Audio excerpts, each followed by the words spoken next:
Bismillahirrahmanirrahim. Assalamualaikum warahmatullahi wabarakatuh.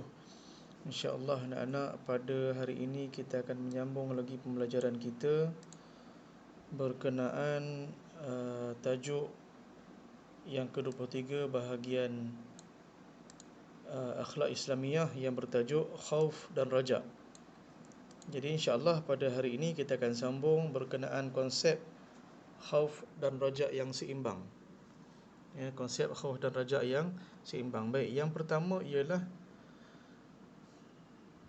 rasa takut kepada Allah Subhanahu Wa Taala hendaklah diiringi dengan tindakan yang selari dengan syarak.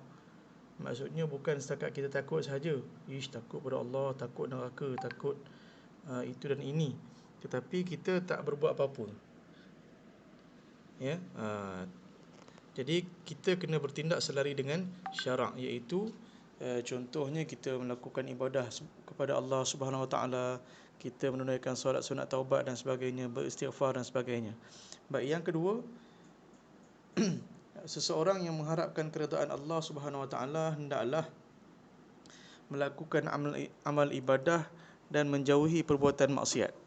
Jadi lebih kurang macam saya huraikan tadi, bila kita nakkan keredaan Allah Subhanahu Wa Taala, kita kena melakukan ibadah.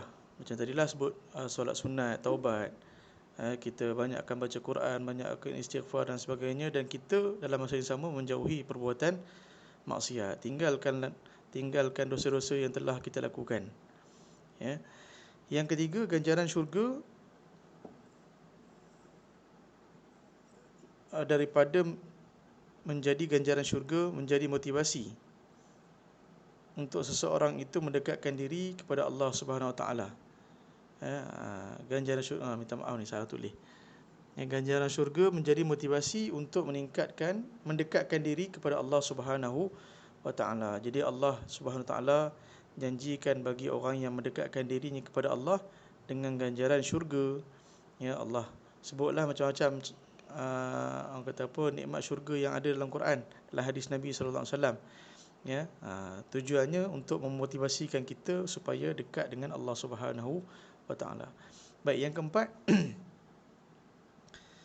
perasaan khauf terhadap balasan neraka akan menjadi benteng daripada keinginan melakukan maksiat. Jadi Allah, Nabi sallallahu alaihi wasallam juga menceritakan berkenaan orang kata apa, dahsyatnya balasan neraka. Jadi bila kita dengar, bila kita baca, bila kita faham tentang dahsyatnya balasan neraka, maka kita akan jadi takut untuk melakukan maksiat. Kita akan meninggalkan perbuatan maksiat. Baik, yang seterusnya, perasaan rajak akan mendorong seseorang untuk berlumba-lumba melakukan ibadah tanpa putus asa terhadap rahmat Allah Subhanahu Wa Taala. Kita yakin bahawa Allah Subhanahu Wa Taala ini Maha Pengasih, Maha Pengampun. Jadi kita berharap supaya Allah Subhanahu Wa Taala terima segala ibadah kita, terutama macam kita puasa baru-baru ni kan. Kita harap supaya Allah terima puasa kita, Allah terima sedekah kita, Allah terima zakat kita, Allah terima solat tarawih kita yang kita lakukan pada setiap malam dan sebagainya. Baik, yang terakhir, khauf dan raja hendaklah berpaksikan kepada husnuzan ataupun sangka baik kepada Allah Subhanahu Wa Taala. Kita mesti sangka baik pada Allah. Walaupun Allah ini Maha pembalas apa yang dosa-dosa yang kita lakukan, tapi kita sangka baik bahawa Allah juga Maha Pengampun. Allah juga Maha Penerima taubat. Allah menerima taubat yang dilakukan oleh hamba-hambanya. Baik, yang seterusnya kita tengok spektrum ilmu. Ada dua ayat ni.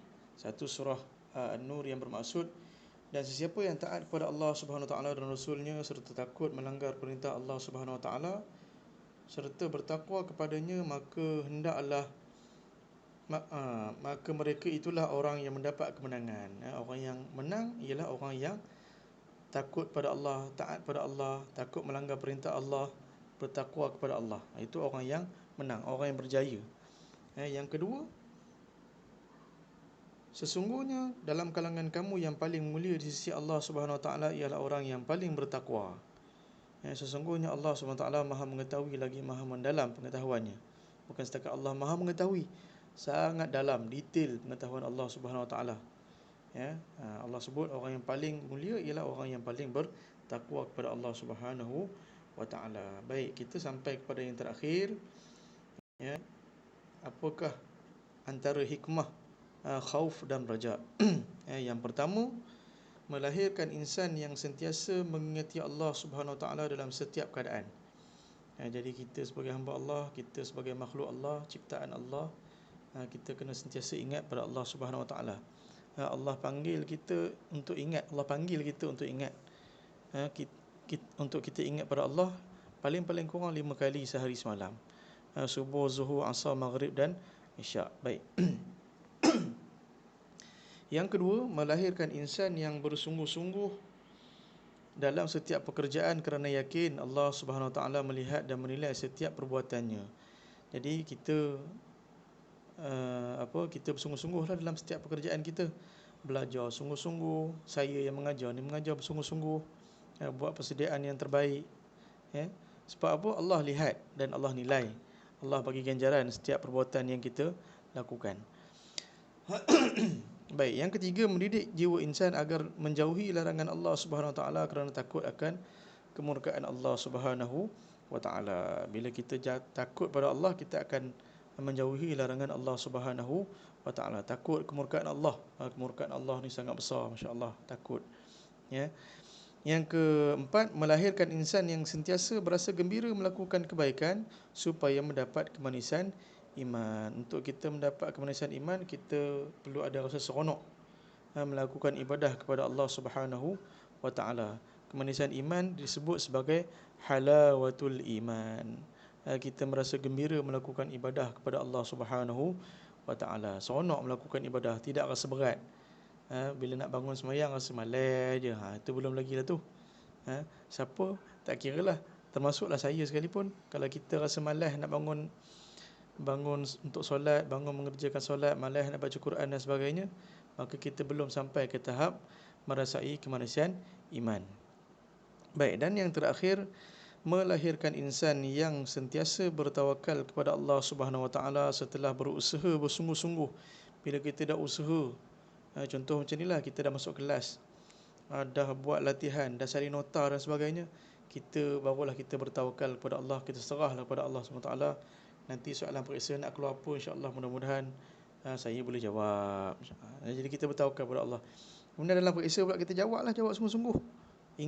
Cuba ingat balik apa yang telah dipelajari. Kemudian hasilnya, cikgu nak periksa macam mana, ustaz nak periksa, ustazah nak periksa macam mana, terpulang. Waktu tu kita bertawakal kepada Allah. Setelah kita berusaha bersungguh-sungguh. Wallahu alam. Assalamualaikum warahmatullahi wabarakatuh.